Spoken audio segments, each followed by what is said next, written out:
Assalamualaikum warahmatullahi wabarakatuh. Berjumpa lagi bersama saya Adi di channel Arsip Horor, channel yang akan membacakan cerita-cerita horor untuk kalian semua, entah itu dari kisah horor yang dikirimkan narasumber ataupun thread-thread horor hasil karya penulis yang sudah izin tentunya. Nah, pada video kali ini saya akan membacakan suatu kisah nih teman-teman. Cerita ini berjudul tentang tamu. Nah, cerita ini ditulis oleh Om Ras. Bagaimana kisahnya? Mari kita langsung saja menuju ke ceritanya. Arsip Horor akan segera saya bacakan.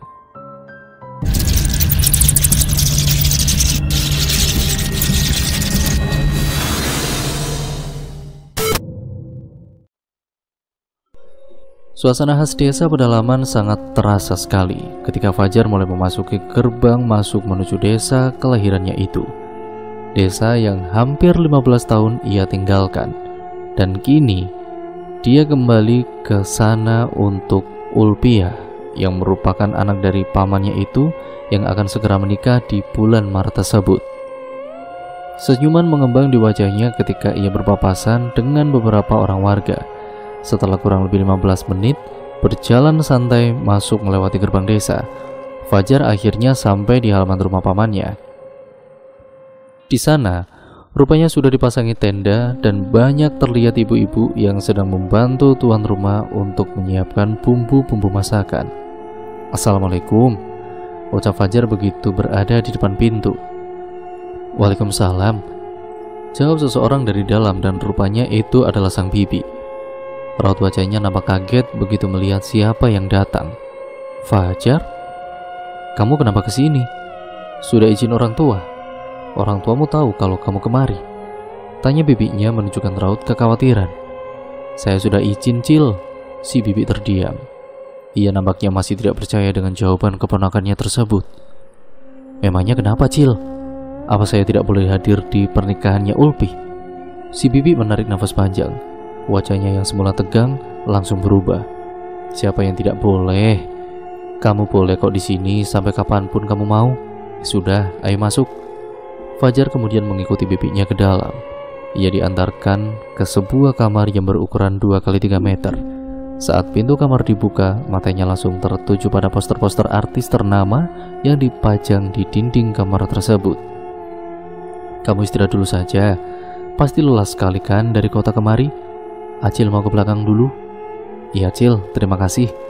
Fajar meletakkan tasnya di ujung kasur kapuk tanpa ranjang tersebut. Kemudian ia mulai mengeluarkan beberapa pakaiannya dan menyusunnya di atas rak yang ada di kamar itu. Ia juga mengeluarkan HP dan juga laptopnya. Namun di desa itu nampaknya masih sangat jauh tertinggal dari desa-desa lain. Sinyal dan juga listrik sama sekali tidak ada. Waduh, gumam Fajar. Tok tok tok. Suara ketukan pada pintu terdengar pada kala itu. Fajar pun bergegas berdiri dan membukakan pintu kamarnya. Di sana berdiri seorang gadis cantik yang mengenakan daster motif bunga. Dengan tangan yang membawa nampan berisi es teh dan juga kue apam, Fajar nampak terpana menatap gadis itu. Kenal lagi kakak sama aku, Kak? Tanya gadis cantik tersebut seraya tersenyum. Siapa ya? Si gadis itu tertawa kecil. Aku Iwi, adiknya Kak Ulpi. Fajar menepuk jidatnya. Astaga, aku benar-benar tidak mengenalimu. Padahal waktu itu kamu pernah mampir ke rumah sama paman. Tapi sungguh, aku tidak mengenalimu tadi itu. Ya karena kamu sudah makin cantik dan sudah banyak perubahan sekarang. Ujar Fajar membuat pipi gadis itu memerah. Sudah 4 tahun berlalu, ucapnya malu-malu. Mereka kemudian mengobrol lama sekali, dan sesekali terdengar candaan ringan dari keduanya yang langsung membuat gelak tawa. Jadi ini kamarnya Danis. Patah saja, banyak sekali poster-poster Mika Tambayong di sini. Oh iya, Danis sekarang di mana? Wajah Iwi seketika berubah. Yang tadinya tersenyum ceria, kini wajah itu muram dan menunduk. Kakak tidak tahu kalau Danis sudah meninggal, ujarnya balik bertanya. Fajar nampak kaget. Wajahnya menunjukkan raut ketidakpercayaan.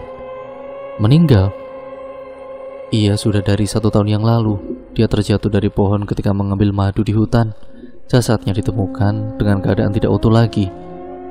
Menurut teman-temannya yang berangkat bersama, sewaktu tiba di hutan, ia memisahkan diri dan pergi sendirian mencari sarang lebah. Jangan-jangan itu pembunuhan? Teman-temannya sudah diselidiki polisi atau belum? Tanya Fajar dan Iwi menggeleng. Sebelumnya kan Danis memisahkan diri dari teman-temannya. Lalu kemungkinan dia menemukan pohon yang ada sarang lebahnya. Setelah dia naik, ya bisa jadikan dia kena gigit sesuatu atau pengaman yang digunakan tidak berfungsi dengan baik sehingga dia terjatuh. Ya, saat tubuhnya menimpa tanah, kemungkinan dia sudah kehilangan nyawa dan akhirnya jasadnya itu dimakan oleh binatang buas di hutan. Abah pasrah dan juga sudah ikhlas dengan meninggalnya Danis karena kami percaya itu bukan pembunuhan, Kak. Fajar mengerutkan alisnya. Ia masih tidak percaya. Sudah, jangan terlalu dipikirkan. Di sini sudah bukan hal baru lagi ada kecelakaan seperti itu. 3 bulan yang lalu pun ada kejadian yang sama dengan Danis. Bedanya jasadnya ditemukan di hilir sungai terjerat baka yang menjuntai. Tubuhnya benar-benar sudah membengkak dan juga berisi air. Aku sampai bergidik kalau ingat itu lagi, cerita Iwi. Wi, terdengar panggilan dari arah luar memanggil nama gadis cantik tersebut. Bergegas ia beranjak dan keluar dari kamar. Fajar melihat ke sekelilingnya. Ia memperhatikan setiap sudut kamar yang berukuran kecil tersebut. Tiba-tiba matanya terpaku pada sebuah huruf yang ada di dekat poster Dude Herlino. Karena penasaran dengan huruf yang ia duga adalah tulisan Danis, Fajar pun lantas melepaskan paku picik yang sudah berkarat dari poster tersebut. Halimunan? Apa itu halimunan? Ujar Fajar nampak bingung dengan tulisan itu. Fajar, makan dulu yuk, panggil bibinya, menjulurkan kepala ke dalam yang membuat Fajar sedikit kaget. Ia gelagapan dan langsung mengangguk. Sebelum keluar kamar, Fajar ini membenarkan kembali letak poster tersebut. Lantai papan itu berbunyi ketika ia melangkah menuju ke dapur. Terlihat beberapa orang ibu-ibu menatapnya dengan tajam. Sebenarnya, Fajar agak risih ditatap seperti itu. Seperti tahu apa yang dirasakan Fajar, Iwi langsung menarik tangan pemuda itu, kemudian membawanya menuju ke arah meja makan bundar yang berada di sudut ruangan. Di meja bundar itu tersedia satu wadah nasi yang masih mengepulkan asap, satu mangkuk besar gangan basantan, dan ikan asin goreng beserta sambal lombok yang langsung membuat cacing-cacing di perut Fajar mulai meronta-ronta kegirangan. Iwi dengan sangat cekatan menyendok nasi ke dalam piringnya dan Fajar. Ayo makan kak, aku juga belum makan dari tadi pagi. Soalnya disuruh-suruh terus sama mama. Siapa itu? Calonnya Iwi kah? Bukan, itu keponakan saya dari kota, anaknya Solihin. Oh, yang waktu itu sempat dibawa ke hal... Shh, potong Bibi dengan cepat dan ibu-ibu itu pun kemudian terdiam. Fajar nampak kecewa dan juga sangat penasaran dengan apa yang sebenarnya tadi itu yang akan ibu-ibu itu katakan. Kak, jangan diambil hati ya. Orang-orang di sini memang seperti itu, bisik Iwi. Wih, kamu tahu nggak apa yang dikatakan ibu-ibu tadi? Anak yang dibawa siapa? Apa anak itu benar aku? Tanya Fajar ketika ia membantu gadis cantik tersebut mengangkat jemuran. Aku juga tidak tahu apa maksud perkataan mereka. Sudahlah kak, jangan terlalu dipikirkan, tidak penting juga. Fajar, kapan sampai kemari? Apa mamamu sehat? Waduh, Iwi, Fajar baru datang kok malah kamu suruh mengangkat jemuran segala. Bukan man, ini memang saya yang mau membantu Iwi. Sang paman kemudian merangkul bahu Fajar sambil tersenyum cerah. Nampak sekali pamannya itu begitu sangat menyayanginya. Sekilas, Fajar menatap wajah cemberut Iwi menatap kepadanya. Fajar diajak mengobrol sampai malam hari, dan ketika jam menunjukkan pukul 9 malam, barulah obrolan itu berakhir. Di dalam kamar Fajar kemudian memijit-mijit rahangnya yang terasa sakit karena terlalu lama berbicara dan tersenyum. Kemudian ia merebahkan tubuhnya di atas kasur sambil memejamkan mata. Malam itu Fajar bermimpi aneh. Ia melihat dirinya sendiri duduk di sebuah pelaminan bersanding dengan seorang perempuan yang sangatlah cantik. Awalnya nampak biasa-biasa saja, Namun kemudian, tamu-tamu yang hadir satu persatu mulai naik ke atas untuk menyalami sang pengantin, yaitu Fajar dan perempuan yang entah itu siapa. Saat tamu pertama menyalaminya, terasa sekali tangan itu nampak kaku dan sangatlah dingin. Begitu Fajar menatap orang-orang tersebut, ia ditatap balik dengan tatapan mengerikan yang membuatnya langsung menundukkan kepalanya. Dan anehnya, tamu-tamu yang naik untuk menyalaminya itu seperti tidak ada habis-habisnya, ada terus dan terus. Namun yang paling aneh adalah ketika Fajar mulai menyadari bahwa setiap tamu itu tidak memiliki garis di bawah hidung atau di atas bibir, semuanya rata. Kemudian yang paling mengerikannya lagi, tamu-tamu itu perlahan-lahan mulai memanglingkan kepalanya menatap Fajar. Fajar kemudian terbangun dengan keadaan tubuh yang basah oleh keringat, dan pada kala itu, astaga, untung hanya mimpi, begitulah ucapnya. Dari arah luar terdengar sayup-sayup orang mengobrol, namun tidak begitu jelas. Setelah sedikit lebih tenang, Fajar pun lantas beranjak dari tempat tidur dan kemudian berjalan keluar kamar. Fajar, sudah bangun nak? Tegur pamannya sembari tersenyum ramah. Iya man. Cuci muka dulu sana. Cuci muka, ini ada kopi dan juga singkong bakar, suruh sang paman. Fajar berjalan ke arah kamar mandi. Kamar mandi itu tidak terlalu besar, hanya berukuran 1 kali 1,5 meter saja. Namun terlihat begitu nyaman dan peralatan mandinya pun tertata dengan sangat rapi. Dari kemarin saya tidak melihat Ulpiyah. Kemana dia paman? Tanya Fajar. Sang paman menuangkan kopi hitam dari dalam teko ke gelas kosong untuk Fajar. Senyumannya lalu merekah dari bibirnya. Ulpi ada di dalam kamarnya, lagi dilarang keluar. Makan minum diantarkan ke dalam, biar cahaya pengantinnya nanti terlihat lebih. Oh begitu ya paman. Fajar kemudian menyeruput kopi hitam tersebut, dan kemudian mengambil sepotong singkong bakar yang sudah pamannya kupas.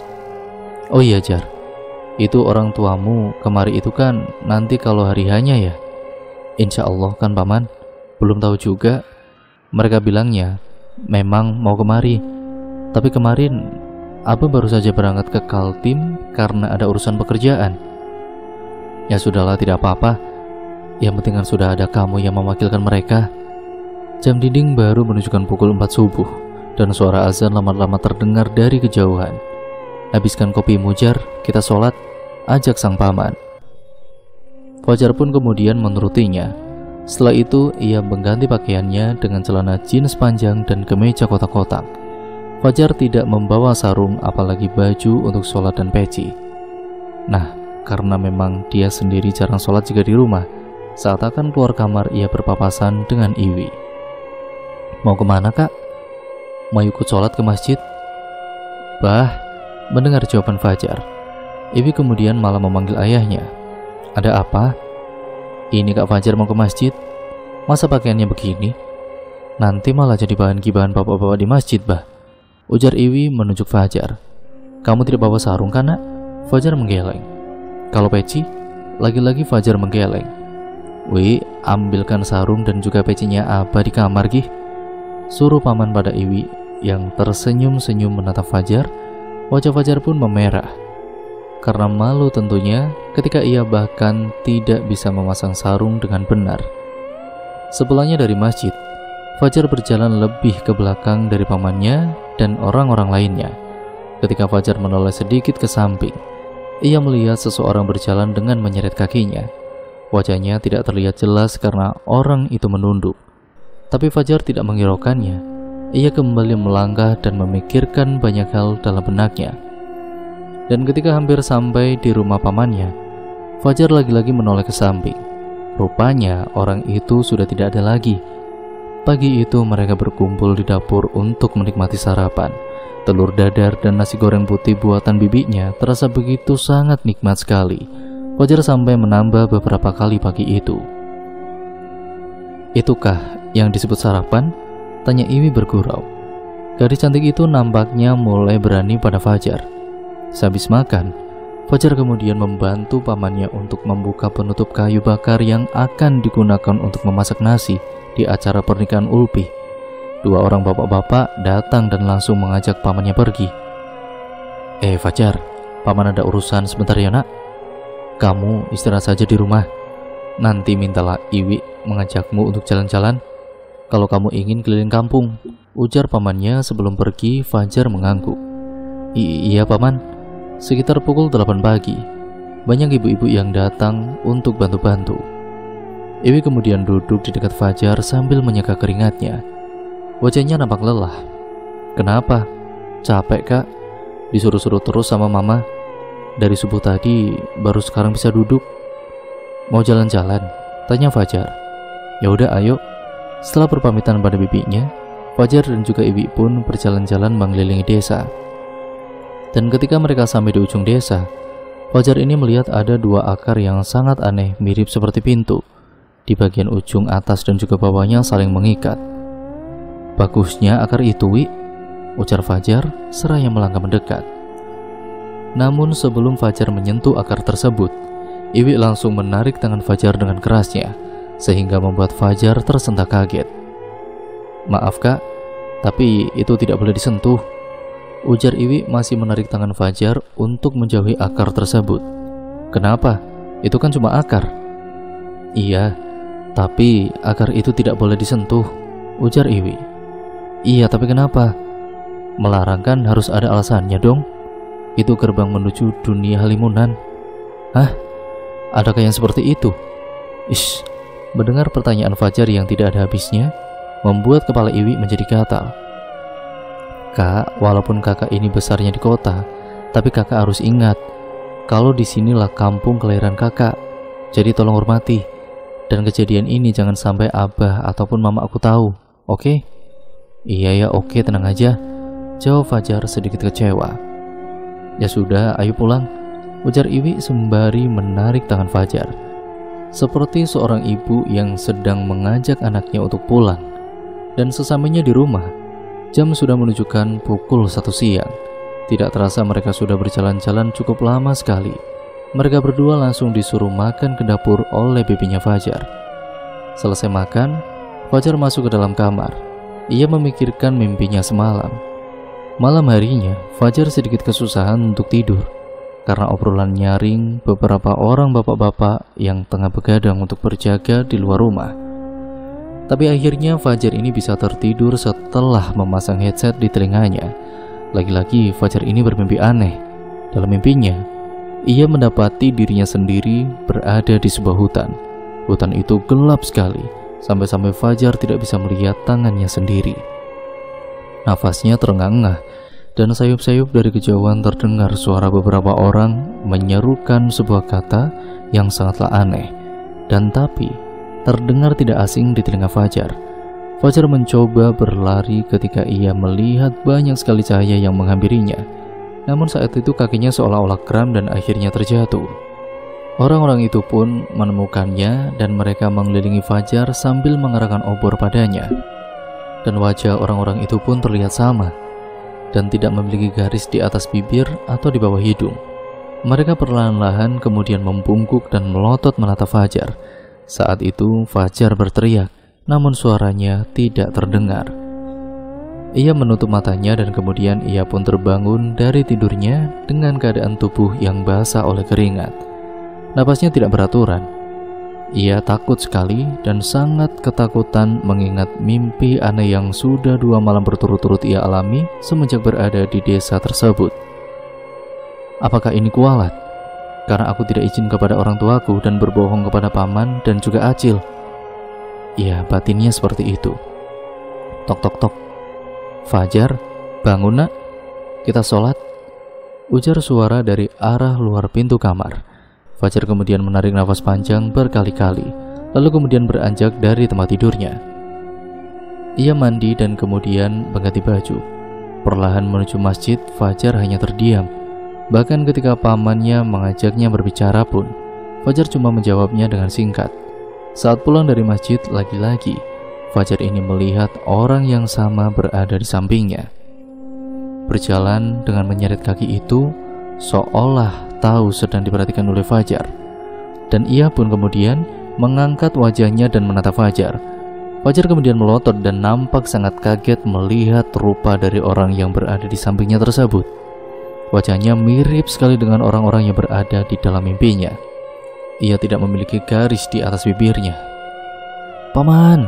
teriak Fajar, dan brak, tubuhnya ambruk ke tanah. Paman dan juga beberapa orang lainnya terlihat khawatir. Mereka mencoba membangunkan pemuda itu, namun sepertinya Fajar sudah tidak sadarkan diri. Akhirnya Paman dan juga orang-orang itu pun mengangkat tubuh Fajar dan membawanya ke rumah. Pelan-pelan Fajar kemudian membuka matanya.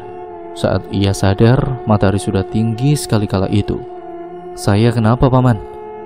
Seharusnya Paman yang bertanya. "Kenapa kamu bisa pingsan seperti tadi? Kamu sakit?" Fajar terdiam. Ia kembali mengingat kejadian sepulangnya dari masjid subuh tadi. "Saya melihat orang yang sangat mirip dengan yang ada di dalam mimpi saya 2 malam berturut-turut ini. Dia tidak memiliki garis di atas bibir." Paman menarik nafas panjang. "Seperti apa orangnya yang kamu lihat tadi?" "Ia selalu berjalan di samping saya, Paman. Wajahnya pun selalu menunduk dan kakinya pincang. Tapi tadi itu saat saya memperhatikannya, dia malah menatap balik saya. Dan saya kaget ketika begitu melihat wajahnya. Wajahnya benar-benar sama dengan orang-orang yang hadir di dalam mimpi saya, Paman." Fajar pun menceritakan tentang mimpinya. Sang paman mendengarkan dengan sangat antusias.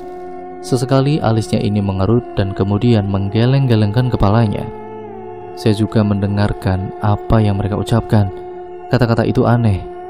Dan ya, tapi tidak asing bagi saya. Saya lupa di mana saya pernah mendengar kata-kata itu. "Fajar, apa kamu ingat sesuatu yang dulu pernah kamu alami selagi kamu masih kecil?" Fajar menggeleng. "Saat itu usiamu baru menginjak 6 tahun, kalau tidak salah. Dulu kamu pernah diculik atau dibawa oleh orang-orang Halimunan. Abahmu dan juga kami juga warga kampung sini mencarimu selama beberapa hari lamanya. Tapi kami sama sekali tidak berhasil menemukanmu. Kamu hilang bagaikan ditelan bumi. Bahkan jejak si penculik pun tidak ditemukan. Sampai kemudian seseorang tetua desa yang bergelar Kai Saluek mengatakan bahwa kau sudah dibawa oleh bangsa Halimunan. Bangsa yang kehidupannya sama seperti kita ini, hanya saja berbeda dimensi. Entah apa tujuannya mereka menculikmu saat itu. Kai Saluek pun tidak tahu apa alasannya, tapi beliau menyanggupi untuk mengambilmu kembali dari mereka. Dan kami ingat betul saat Kai Saluek memasuki akar atau bakah yang mirip seperti pintu, yang beliau katakan adalah gerbang menuju desa tempat bangsa Halimunan itu berada. Cukup lama sekali beliau tidak kembali. Namun saat kami semua sudah hampir putus asa, terdengar suara tangisan anak kecil yang keluar dari akar tersebut. Saat itu keadaan benar-benar gelap sekali. Si Kai Saluek pun kemudian menuntun anak kecil itu ke arah kami, dan tentu saja menyerahkannya kepada abahmu. Semenjak saat itu, Kai Saluek menyuruh orang tuamu agar pindah ke tempat lain, supaya kau tidak dibawa lagi oleh mereka. Karena Kai Saluek yakin bahwa mereka pasti akan terus mengincarmu, cerita paman. Fajar kemudian menarik nafas panjang. "Oh, jadi itu alasannya kenapa aku tidak diperbolehkan kemari," gumamnya tanpa sadar. "Jadi kau berbohong tentang orang tuamu yang memberimu izin," ujar pamannya dengan mata melotot. "Maafkan saya, Paman. Saya mengaku saya memang berbohong tentang hal itu. Tapi saya punya alasan kenapa saya berbohong. Saya sangat rindu dengan kampung halaman saya ini, Paman. Dan juga ingin sekali menghadiri acara pernikahan Ulpi." Sang paman mengalihkan pandangannya ke arah poster.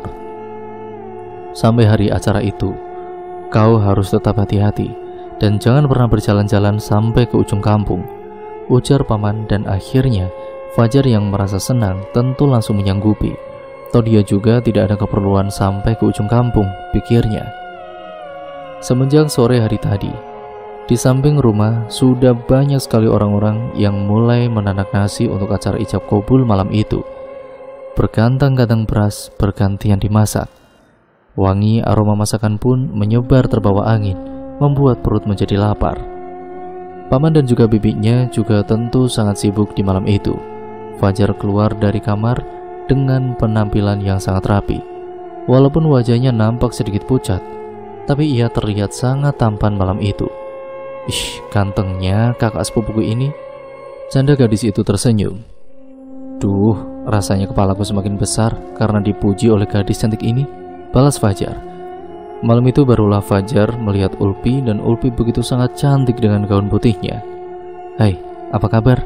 sapa Ulfi tersenyum. Baik. Wah, kamu cantik sekali. Aku jadi penasaran dengan pria beruntung itu," ujar Fajar membuat wajah Ulpi seketika memerah. Meski mereka tinggal di daerah yang berbeda, bahkan jarang ketemu, tapi mereka cukup akrab satu dengan yang lain.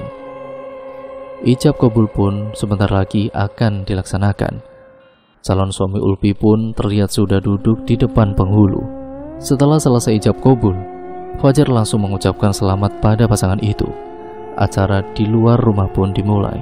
Mesin besar penyalur listrik milik desa dihidupkan untuk menyalakan sound system sebagai acara hiburan malam itu. Warga nampak senang dan bersukaria.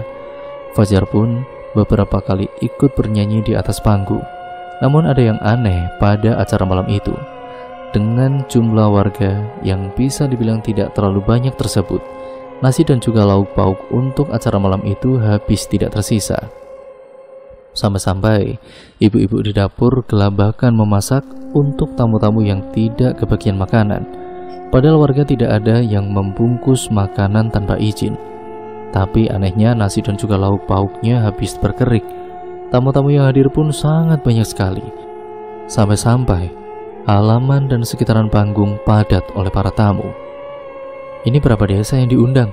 tanya seseorang warga pada pamannya Fajar yang nampaknya juga tidak kalah bingung dengan kedatangan tamu-tamu yang sebanyak itu. Fajar sendiri merasakan bulu kuduknya selalu berdiri kala ia berdekatan dengan tamu-tamu tersebut. Ada yang aneh, itulah yang Fajar pikirkan saat itu. Fajar mencuri-curi pandang ke sebelahnya, di mana seorang perempuan tengah duduk menyantap makanan. Perempuan itu mengenakan kebaya merah dan rambut yang disanggul dengan hiasan bunga melati di kepalanya. "Sepertinya kamu bukan dari desa sini ya?" tanya Fajar memberanikan diri. Perempuan itu berhenti menyendok makanannya dan terdiam untuk beberapa saat. Kemudian ia menoleh ke arah Fajar. Sepintas tidak ada yang aneh, wajahnya cantik dan juga manis. Tapi ada sesuatu yang tidak ia miliki, yaitu garis di atas bibirnya. Jantung Fajar pun kemudian berdegup dengan kencang. Perlahan-lahan ia berdiri dan bermaksud untuk masuk ke dalam rumah. Namun langkahnya terhenti ketika perempuan itu berkata hal yang sama seperti yang ada di dalam mimpinya. Dan seketika orang-orang yang berada di sana ikut menatap Fajar.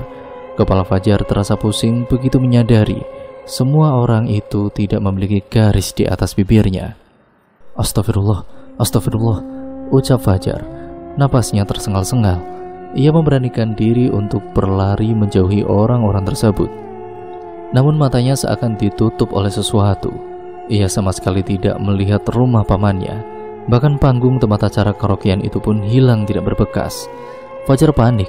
Ia berlari menjauh. Bukan hanya rumah pamannya saja, tapi rumah-rumah di desa itu ikut lenyap dari pandangan Fajar. Sejauh matanya memandang, hanya pepohonan yang ada di sana. Fajar terus melangkahkan kakinya sampai kemudian tubuhnya menabrak seseorang dan orang itu tinggi dan juga besar. Ia menatap Fajar sambil mengatakan sesuatu, kata-kata yang ada di dalam mimpinya. "Hentikan, hentikan!" teriak Fajar mulai menangis. Lalu semuanya pun menjadi gelap. Nah, pada saat itu, pada saat Fajar terbangun, Fajar sudah berada di ruangan yang sangat aneh. Namun nampak tidak asing baginya. Rasanya ia pernah berada di tempat itu.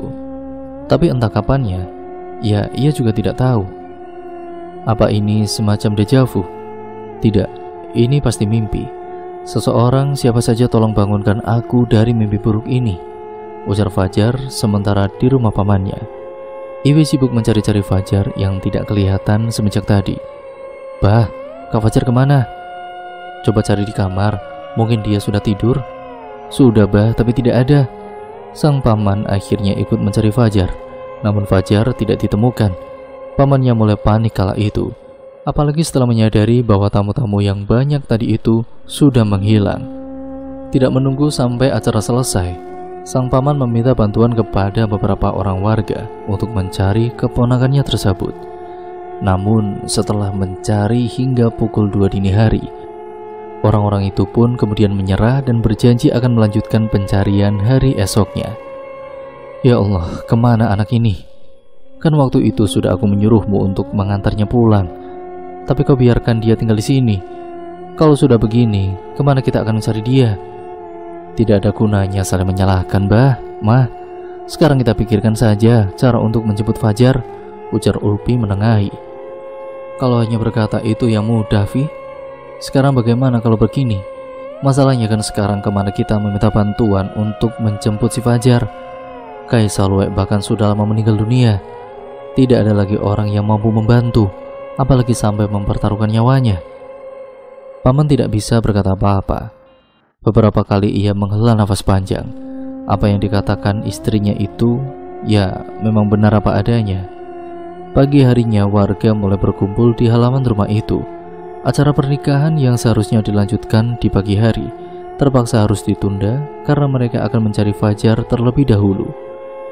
Paman berjalan di depan untuk memimpin kelompok pencariannya. Beliau kemudian langsung menuju ke ujung kampung, berdiri mematung menatap akar yang berbentuk pintu tersebut. Bismillah, ucapnya sebelum masuk, namun tidak terjadi apa-apa. Paman masih berada di dunia manusia. Bahkan setelah beberapa kali mencoba keluar masuk akar tersebut, beliau tetap tidak berpindah alam. Kau yakin dia dibawa pergi oleh Halimunan? Ya, karena dulu Kaisar Luwek juga bilang bahwa anak itu pasti akan terus diincarnya. Paman Fajar pun terduduk di dekat akar tersebut. Ia menangis menyesal karena sudah membiarkan Fajar tinggal di desa ini. Di waktu yang bersamaan, di rumah paman, orang tua Fajar pun rupanya datang untuk menghadiri acara pernikahan Ulpi. Mereka yang tidak tahu kalau Fajar datang ke sana nampak bingung melihat pengantin yang tidak berhias. Apa kami datang terlalu awal? Wah, syukurlah kalau begitu. Berarti kami bisa melihat ijab kabulnya nanti malam, ujar ibunya Fajar sumringah. Dan pada kala itu, Bibi yang mendengar perkataan itu seketika menangis sesenggukan. Ia tidak tahu harus bercerita dari mana. Yang pasti, saat itu Bibi terus-terusan meminta maaf kepada orang tua Fajar. Setelah agak tenang, Bibi ini kemudian mulai menceritakan apa yang sebenarnya terjadi. Tidak mungkin Fajar membohongiku. Waktu itu dia mengatakan pada kami mau liburan bersama teman-temannya. Sangga ibunya Fajar setengah tidak percaya. Maafkan aku, Ishak Bibi. Dengan tergopoh-gopoh, ayahnya Fajar, Pak Solihin, segera keluar rumah untuk menuju ke ujung desa. Sesamanya di sana, ia melihat pamannya Fajar tengah terduduk menangis pada kala itu. Allahu Akbar, ya Allah. Ishak ayahnya Fajar terduduk lemas pada kala itu. Paman berusaha menenangkan saudaranya itu. Tiba-tiba datanglah suami Ulpi bersama dengan seorang nenek-nenek berkebaya. Di mana gerbangnya? Tanya beliau. Semua orang yang berada di sana nampak kaget. Cepat, kalau tidak, pemuda tersebut akan dinikahkan dengan gadis dari bangsa Halimunan itu. Kalau sudah dinikahkan, dia tidak akan bisa kembali ke dunia ini. Itu, di situ. Tunjuk pamannya dengan cepat. Jari-jarinya gemetar. Mana pinangannya? Ujar si nenek pada suami Ulpi yang membawa banyak sekali pinangan. Si nenek melangkah menuju ke pintu yang merupakan gerbang penghubung antara dua dimensi yang berbeda tersebut. Beliau kemudian mengeluarkan sepas sirihnya lalu melangkah masuk. Dan anehnya, beliau menghilang dari pandangan orang-orang, sama seperti Kaisar Luwek pada 15 tahun yang lalu. Fajar yang berada di ruangan itu pun mendengar tawar-menawar untuk dirinya.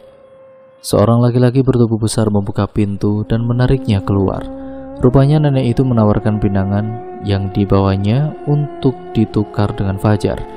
Aneh sekali, pikir Fajar. Tapi mereka nampaknya sangat tertarik dengan tawaran pinangan tersebut. Sampai kemudian seorang laki-laki tua datang dan mengiyakan penukaran tersebut. Setelah deal, si nenek lantas menarik tangan Fajar. Ikuti aku kalau kau ingin pulang, dan jangan sesekali menoleh ke belakang, ujarnya sambil terus melangkah keluar dari desa itu. Sepanjang jalan nampak berkabut, bau-bau aneh terus tercium. Jangan menengok ke belakang, atau kalau tidak kita berdua akan mati di sini. ujar si nenek lagi. Mendengar hal itu, Fajar tentu sangat takut. Bahkan ia berjalan sambil memejamkan matanya, meski panggilan-panggilan di belakang terdengar mendayu-dayu.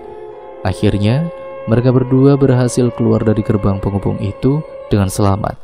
Kabut telah menghilang begitu Fajar melangkah keluar dari gerbang. Gerbang yang sebelumnya terlihat megah, kini nampak seperti akar yang terikat bila dilihat dari dunia manusia. Fajar ambruk, ia kemudian jatuh pingsan. Sebaiknya bawa pemuda ini pergi, dan kalau bisa jangan kembali lagi kemari, ujar si nenek yang usut punya usut. Ternyata nenek itu adalah nenek kandung dari suaminya Ulpi. Hanya saja selama ini beliau tinggal seorang diri di tengah hutan. Karena beliau mempunyai seorang suami dari bangsa Halimunan, dan terjawab sudah mengapa banyak tamu-tamu yang datang di acara ijab kabul semalam. Rupanya tamu-tamu itu adalah keluarga suaminya Ulpi dari bangsa Halimunan. Pantas saja suaminya Ulpi terlihat biasa-biasa saja di malam acara itu. Dan cerita pun akhirnya selesai sampai di sini ya teman-teman. Terima kasih untuk kalian semua yang sudah menyimak video kali ini dan cerita kali ini. Untuk kalian yang penasaran bagaimana kisah selanjutnya, tentu saja kalian bisa mengirimkan cerita-cerita kalian ke alamat email kami yang nantinya akan ditulis oleh tim kami dan saya akan bacakan di sini. Untuk kalian yang memiliki saran untuk cerita apa lagi yang saya bacakan di sini, kalian bisa komen di bawah. Jangan lupa like, comment, dan share sebanyak-banyaknya. Dan jangan lupa pula untuk kalian subscribe dan nyalakan tombol lonceng notifikasinya agar kalian tidak ketinggalan video terbaru selanjutnya dari channel ini. Terima kasih, kurang lebihnya mohon maaf ya teman-teman apabila banyak salah kata ataupun narasi saya mungkin kurang jelas dalam membacakan narasi video kali ini. Sekian, kurang lebihnya mohon maaf. Sampai berjumpa di video terbaru selanjutnya dari channel ini. Wassalamualaikum warahmatullahi wabarakatuh.